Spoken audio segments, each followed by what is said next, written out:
Hello, আসসালামু আলাইকুম viewers, সবাই কেমন আছেন? আমি আজকে কচু শাক নিয়ে কয়েকটি আলোচনা করব। কচু শাকে প্রোটিন, ফ্যাট, কার্বোহাইড্রেট, ডিটারি ফাইবার, শর্করা, খনিজ ও ভিটামিন রয়েছে। প্রচুর পরিমাণে ভিটামিন সি রয়েছে এবং কচু শাকে থাকা অ্যান্টিঅক্সিডেন্ট ক্যান্সার প্রতিরোধ করে। অনেক বিজ্ঞানীদের মতে গবেষণায় দেখা গেছে মহিলাদের স্তন ক্যান্সার প্রতিরোধেও বিশেষ ভূমিকা পালন করে কিন্তু এই কচু শাক। রাতকানা রোগ সারায়, ভিটামিন এ জনিত সমস্যার বিশেষ সহায়ক হিসেবে কাজ করে থাকে কচু শাক। আমাদের শরীরে অক্সিজেন সরবরাহ করে হিমোগ্লোবিন তৈরিতে সাহায্য করে কিন্তু এই কচু শাকই।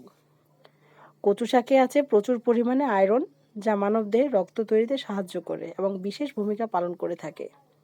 কচু শাক খেলে হৃদরোগ ও স্ট্রোকের ঝুঁকি অনেকখানি কমে যায়। গর্ভবতী নারীদের জন্য অনেক উপকারী। আমরা দুই ধরনের কচু সাধারণত বেশি খেয়ে থাকি। একটা হলো সবুজ কচু আর দ্বিতীয়টা হলো কালো কচু। দুটোই বেশি জনপ্রিয় এবং দুটোই বেশি উপকারী। অনেকে শুটকি